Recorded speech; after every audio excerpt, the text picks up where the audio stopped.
everyone, it's Mike from Mike's Movies, and today I've got two new maintenance items to have a look at.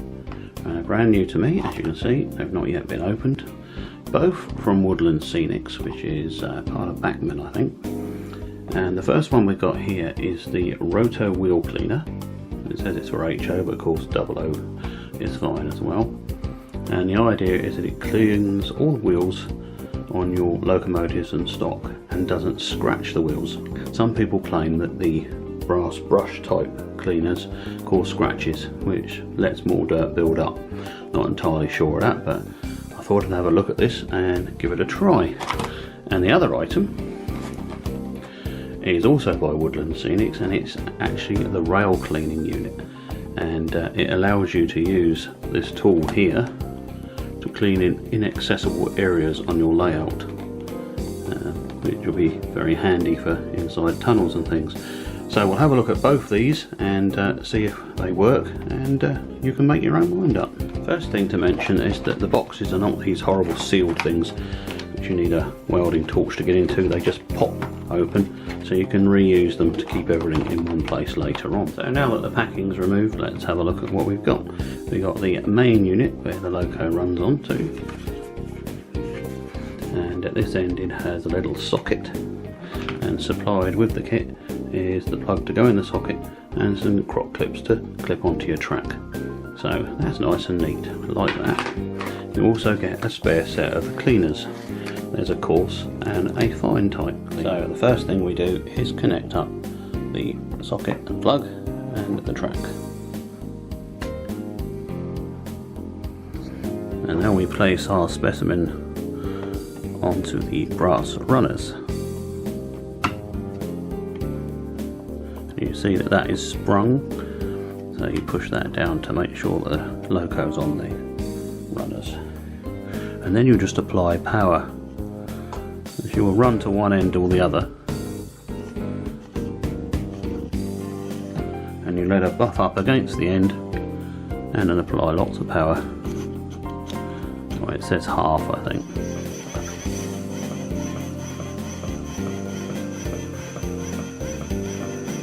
And that is apparently cleaning her wheels. Trundle back to the other end.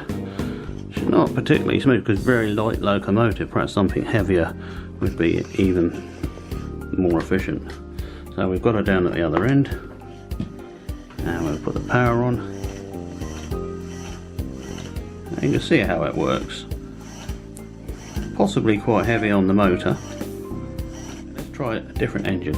We have here a Hornby J15, which is a heavier engine altogether.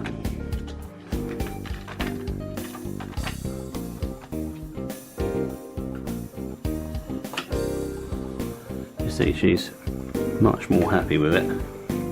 I think the Terrier is quite low clearance underneath, but you can see how this is going to work. And do the same thing. Now the instructions say you can also clean your stock, and what you do is just roll it back and forward whilst maintaining some downward pressure.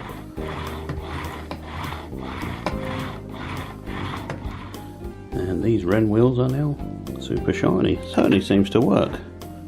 Closer look at how this works. And what you can see possibly is that the brass rails in there run on the backs of the wheels. And that allows the tread to get in contact fully. And they make the point that once these become dirty, you just turn them around, so you get double use out of them.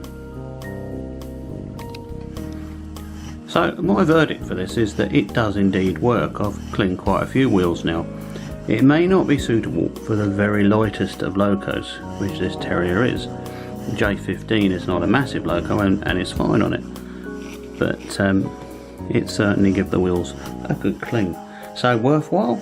Yeah, I'd say so. So now we come on to the complete track cleaning kit, and what I've done is I've split it down to make it easier to see.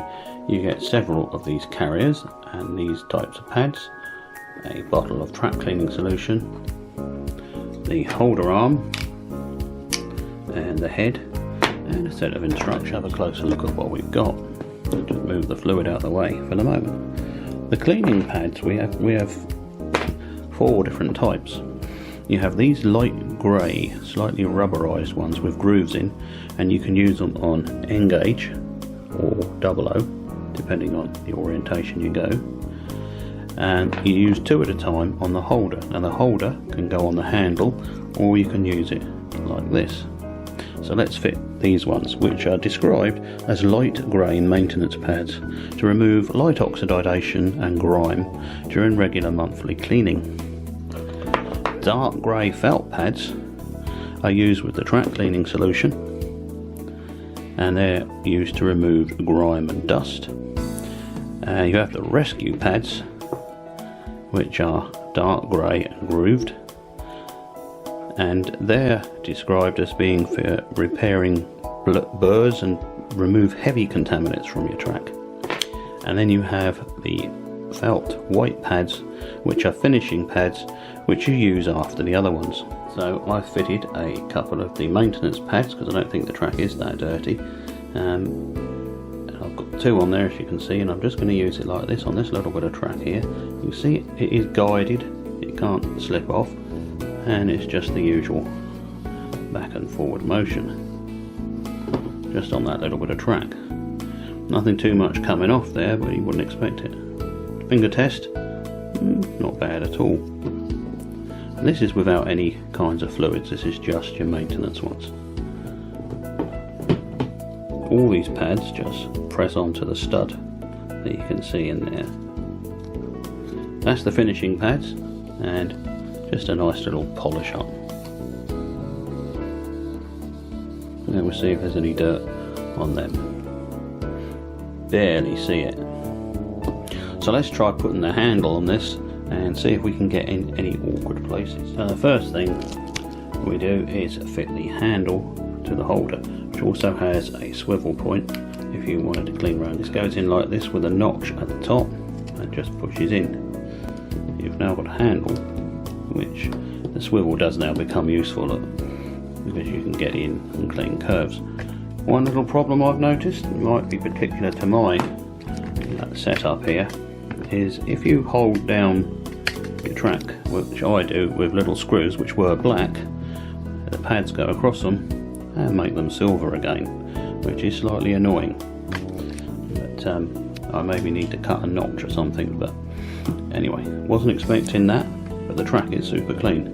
Let's try this handle in the goods shed, which I don't lift off the track, and see. Right, so we've got the goods shed lit a little bit, and let's see how this does. You see it stays in position, and it can go right through.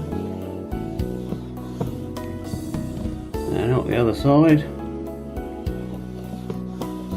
Ideal for anybody that's got tunnels or hard to clean places on their layouts. And this will just make sure that everything is nice and tidy. Now look at the muck that's come off them. You can tell I haven't cleaned under there very often. Now it's time for the finishing pads. So here goes the finishing pads. No guide on these like the actual cleaners, so it might move the building a little bit. There we are, a little bit grubby, not too bad. The other pads did the most of the work. So there we go. 2 interesting products from Woodland Scenics. Yes, they definitely do have a use. Certainly that one, the track cleaner for getting into awkward places or where you haven't got the reach that you might need, ideal. And the wheel cleaner, that appears to have had a good effect as well. So 2 good products. Interesting stuff. See you next time on Mike's Movies.